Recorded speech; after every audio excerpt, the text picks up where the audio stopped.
Hola, buen día. Somos alumnos de la Facultad de Ciencias Químico-Biológicas de la carrera de Químico Farmacéutico Biólogo. Hoy vamos a hablarles acerca del síndrome hipertensivo endocranial, asesorados por el doctor Eduardo Armienta Aldana, encargado de la materia de bioquímica estructural. Primeramente vamos a hablar acerca de las generalidades de dicha enfermedad. El síndrome de hipertensión endocranial también puede ser llamado síndrome de hipertensión intracraneal, con sus siglas IC. Esto es un síndrome clínico provocado por una elevación sostenida por más de 5 a 10 minutos de la presión intracraneal, PIC, por encima de 20 milímetros de mercurio.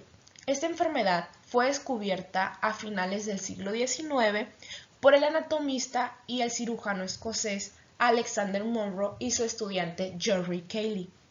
Esta enfermedad es una condición principalmente en la que se presenta una elevación de la presión del contenido intracraneal, que va a rebasar los mecanismos compensatorios del organismo, por ende llevando a cabo un daño cerebral irreversible e incluso coma y muerte sin la intervención oportuna.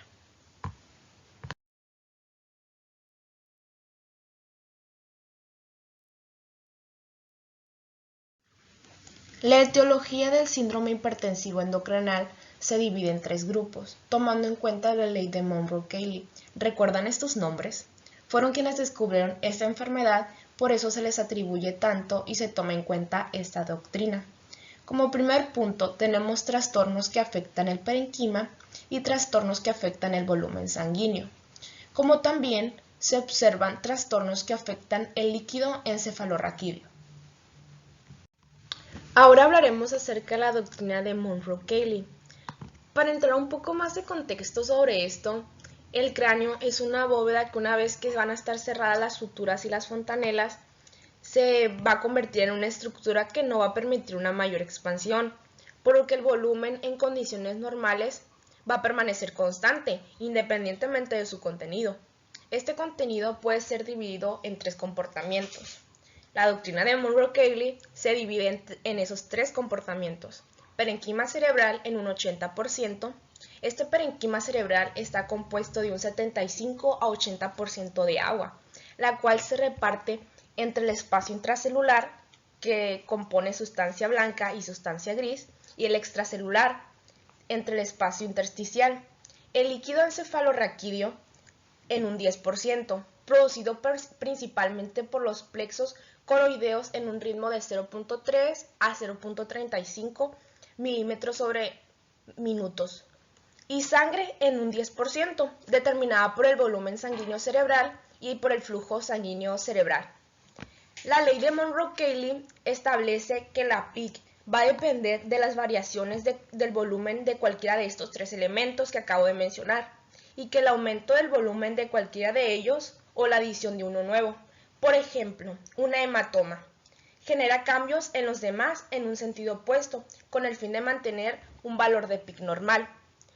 Un dato interesante sobre esto: cuando el volumen de cualquiera de estos 3 comportamientos aumenta, va a ejercer una presión sobre los otros 2 comportamientos.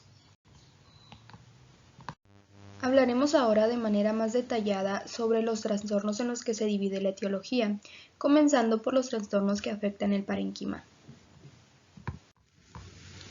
Este a su vez se divide en traumáticas, que son contusiones, lesión axonal difusa y hematomas, el cual puede ser epidurales, subdurales e intraparenquimatosos. Las infecciosas, que son meningoencefalitis, empiemas yuxtadurales y abscesos cerebrales. Las metabólicas son encefalopatías y patologías sistemáticas que alteran la hematosis y el aporte de nutrientes al encéfalo. Las neoplásicas, que se dividen en neoplasias benignas y malignas dentro del sistema nervioso central. Y por último, tóxicos, que son plomo y la hipervitaminosis A. La hipertensión endocraniana parenquimatosa puede tener una evolución completa a isquema del tronco encefálico o a una hernia cerebral. El aumento del volumen sanguíneo ocurre cuando hay una disminución del bloqueo del drenaje venoso o cuando hay un aumento de la sangre arterial intracraneal. Cuando ocurre el bloqueo del drenaje venoso, aparecen las maniobras de Valsalva y la obstrucción de senos venosos o venas corticales, lo que provoca tromboflebitis, estados de hipercoagulabilidad e infiltración tumoral. Por otra parte, cuando hablamos del aumento de la sangre arterial intracraneal, encontramos hemorragia intraparenquimatosa, infarto isquémico o situaciones que incrementen el volumen sanguíneo cerebral. Por último, tenemos los trastornos que afectan al líquido encefalorraquídeo. Estas son producción aumentada que provoca tumor de plexos coroideos, la absorción disminuida que desencadena hemorragias subaracnoideas y obstrucción de flujo. Este último ocasiona oclusiones de agujeros ventriculares. El síndrome de hipertensión endocranial llega a tener 3 fases. Está la fase de compensación, la fase de descompensación y la fase de herniación. Hablaremos primeramente de la fase de compensación. En fases iniciales, el aumento de cualquiera de los componentes intracraneales produce un desplazamiento de la sangre y del líquido encefalorraquídeo a lo largo del eje espinal, manteniendo la presión intracraneal dentro de la normalidad. En casos donde los lactantes de las suturas craneales permanecen abiertas, la compensación inicial es un abombamiento de la fontanela anterior y un desplegamiento de las suturas craneales, con el objetivo de aumentar el volumen interno que el cráneo es capaz de albergar, dando como resultado un aumento en el perímetro craneal. Fase de descompensación. Una vez alcanzado el límite de compensación, se inicia el aumento progresivo de la presión ejercida por el líquido encefalorraquídeo dentro de los ventrículos cerebrales, produciendo de esta manera la hipertensión intracraneal. En esta fase, cualquier incremento adicional en el volumen de la lesión se acompaña de un aumento correspondiente en la presión intracraneal. La última de las fases es la fase de herniación. Se produce con el aumento de presión en alguno de los compartimentos craneales delimitados por estructuras rígidas, como lados del cerebro, la tienda del cerebelo o el foramen magno. Produce un desplazamiento del parenquima cerebral a través de dichas estructuras, ocasionando una hernia del tejido cerebral. Como consecuencia de esta herniación se produce la lesión cerebral, por compresión y tracción de las estructuras implicadas, así como por isquemia, debida al compromiso de los elementos vasculares. Dentro de la fase de herniación encontramos otras 4 subfases, las cuales se muestran en esta tabla, pero en esta ocasión no hablaremos muy detalladamente de ellas, únicamente vamos a mencionarlas. Primeramente está la hernia subfalcina, seguida por la hernia transtentorial central. Después está la hernia transtentorial lateral o uncal y por último la hernia amigdalina. El siguiente tema a tratar son las manifestaciones clínicas, que estas se pueden presentar de manera abrupta cuando son iniciales y posteriormente es presentar otros signos y síntomas. De estas se derivan 2, que son las iniciales y las avanzadas. En las iniciales pueden presentarse síntomas como cefalia, vómitos, somnolencias, alteraciones psíquicas, lentitud mental y apatía. Por otro lado tenemos los avanzados, que en esta se puede presentar edema de papila, eclipse visuales, aumento de manchas ciegas, disminución de la agudeza visual, diplopia, obnubilación, estupor, coma, rigidez de cerebración, alteraciones respiratorias y vegetativas. El cuadro clínico se puede clasificar en 3 grupos de síntomas y signos específicos en función del tiempo de evolución. Estos son: el primero es la tríada inicial, el segundo progresión clínica y el tercero fenómenos de enclavamiento. A continuación se hablará un poco de ellos. Como primer grupo tenemos la tríada inicial. En esta se presentan los síntomas como cefalia, que este es de los síntomas principales y puede presentarse tanto en el momento agudo como crónico.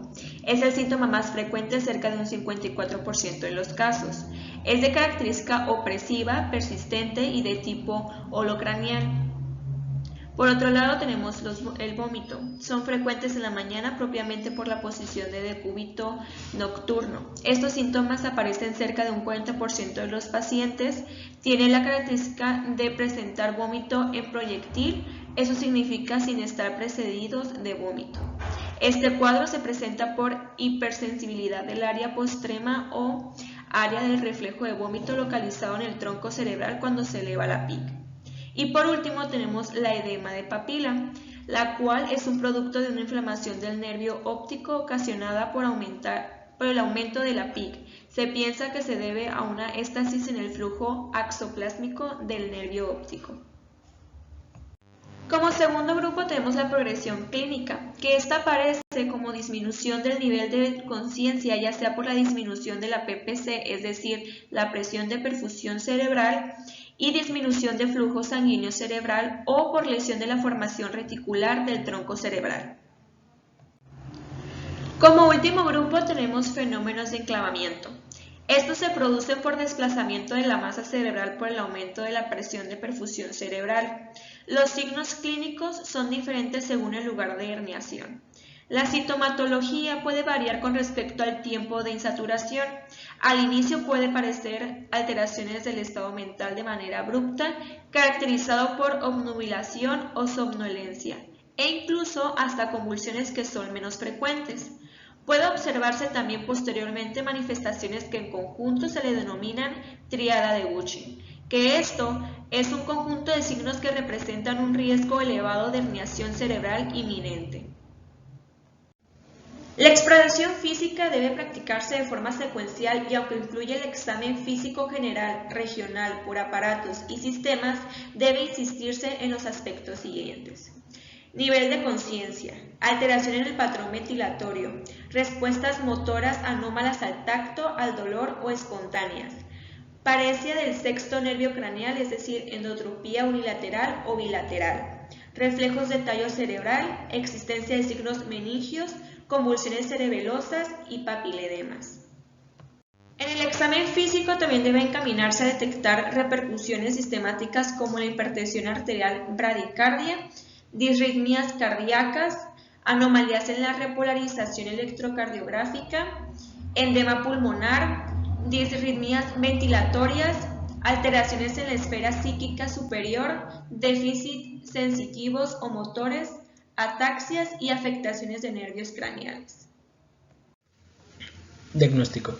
Como sabemos, el síndrome de hipertensión endocraneal puede ser diagnosticado de diferentes formas, pero estas pueden resumirse en 5 generales, que serían el examen a fondo de ojo, la neuroimagen o tomografías computarizadas, medición invasiva de la presión intracraneal, punción lumbar o focalidad neurológica y exploraciones neurofisiológicas, esto gracias a electroencefalogramas. Tratamiento.